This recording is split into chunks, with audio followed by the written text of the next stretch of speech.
भारत सरकार और देश के यशस्वी प्रधानमंत्री जी पर प्रश्न उठाने का काम कर रहे हैं। मैं आज फिर चैलेंज करता हूं, देश के गृह मंत्री जी जवाब देंगे, राहुल गांधी जी भागना मत, लेकिन आपके पास कोई मसाला नहीं। मैं प्रेस के माध्यम से कांग्रेस के उन सभी वरिष्ठ नेताओं को कहना चाहता हूं कि संसद का दुरुपयोग करना बंद करिए। देश की जनता पूरे विश्वास के साथ सदन में लोगों को भेजती है और पूरे विश्वास के साथ भारत सरकार जब सभी वर्गों की चिंता करते हुए उनको राष्ट्र की मुख्य धारा में जोड़ने के साथ साथ उनके कल्याण के लिए काम कर रही है, तो कांग्रेस और पूरा विपक्ष झूठ की राजनीति पर आधारित देश को गुमराह करने का तुमसे प्रयास कर रहा है, जो देश की जनता देख रही है।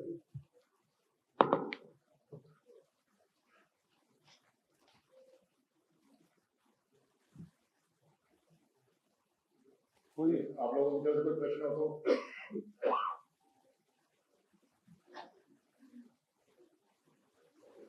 एनीवन? देखिए, ये देश का मामला है। राहुल गांधी जी भारत सरकार में नेता प्रतिपक्ष, और वो जब कोई बात को उठाते हैं तो उनको पहले अपने गिरेबान में झांकना चाहिए कि आपने युवाओं के हित में, छात्रों के हित में कुछ नहीं।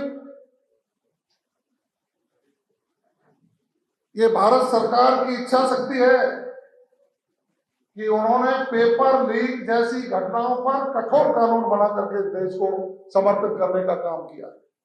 उनकी संपत्तियां जब्त करने का प्रावधान, बड़े जुर्माने का प्रावधान और कड़ी से कड़ी सजा देने का प्रावधान रखा है।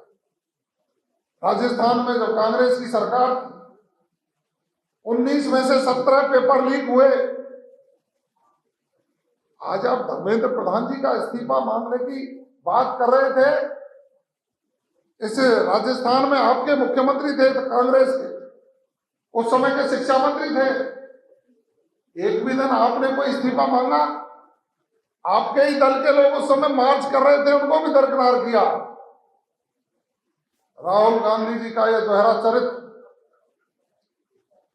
और ये उनके पूरे परिवार का ही, नेहरू जी से लेकर आज तक जब जब देश को आवश्यकता पड़ी कि हम सकारात्मकता का संदेश दें, एकजुटता का संदेश दें, हमेशा उन्होंने तुष्टीकरण की नीति को अपनाया, विभाजन की नीति को अपनाया। राहुल गांधी जी को प्रायश्चित करना चाहिए कि वो 15 दिनों से देश की जनता को गुमराह करने का प्रयास कर रहे थे, और जब सदन में बहस की बात आई तो सदन को छोड़कर दुम दबा के भागे हैं, जैसे बिल्ली दुम दबा के भागे। पूर्व मुख्यमंत्री अशोक गहलोत ने ट्वीट किया है, उन्होंने कहा है कि डॉक्टर मनमोहन सिंह की ईमानदारी पर सुप्रीम कोर्ट ने मोहर लगाई है और 1 दशक से ज्यादा समय तक बेहद ईमानदार व्यक्ति की छवि को खराब करने की सुनियोजित साजिश की गई। माननीय अशोक गहलोत जी ने उनके कार्यकाल के शिक्षा मंत्री जी की ईमानदारी पर भी मोहर लगाई, और जिस तरह की उनके बयानों में, उनके ट्वीट में है, मैं तो यही कहता हूं कि माननीय अशोक गहलोत जी भी राहुल गांधी जी की दिशा निर्देशन में चलकर राजस्थान की जनता को गुमराह करते हैं, जैसे राहुल गांधी जी देश की जनता को गुमराह कर रहे हैं। धन्यवाद। राजकुमार रॉक ने भी आरोप लगाया कि बीजेपी और आरएसएस का असली चेहरा सामने आ गया है विश्व आदिवासी दिवस को लेकर। उस विषय पर अलग से बात करेंगे। आज ये राहुल गांधी जी जो देश को गुमराह कर रहे हैं, उस विषय पर आपसे मुखातिब होना था। बहुत बहुत धन्यवाद।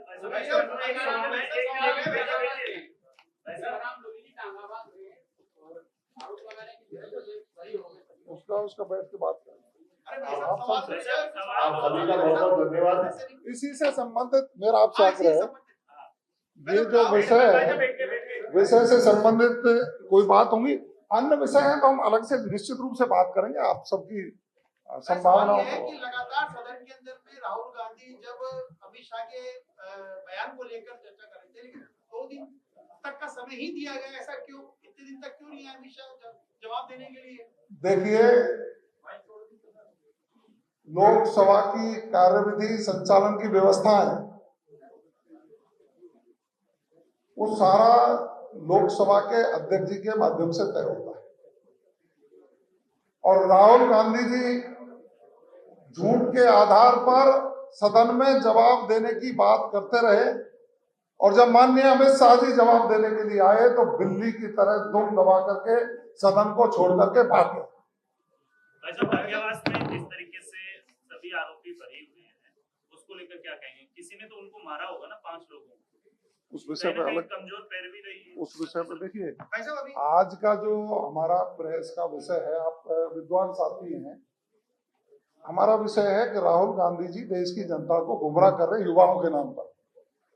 जब झारखंड में लाठीचार्ज हो रहा है, वाटर कैनन से बुरी तरह से छात्रों के ऊपर प्रहार किए जा रहे हैं, उनको बुरी तरह से खदेड़ा जा रहा है, तो राहुल गांधी जी के मुंह पर टेप। अब क्यों नहीं बोल रहे हो? जब दिल्ली में कोई प्रोटेस्ट होता है तो अपनी उपस्थिति दर्ज कराने के लिए माननीय प्रधानमंत्री जी के आवास के सामने जाके नौटंकी करते हैं। अब जाए ना झारखंड मुख्यमंत्री के सामने, दरवाजे के सामने धरने पर बैठे, यदि थोड़ी बहुत उनके नाक बची हो तो उनको स्पष्ट राजनीति करनी चाहिए। लेकिन मैं कह रहा हूं, कांग्रेस की ये फितरत है, दोहरे मापदंडों पर हमेशा राजनीति करती है, और उसी फितरत के आधार पर राहुल गांधी जी ने देश की जनता को गुमराह किया है। सदन में जवाब सुनने के बजाय बिल्ली की तरह दुम दबा करके भागे।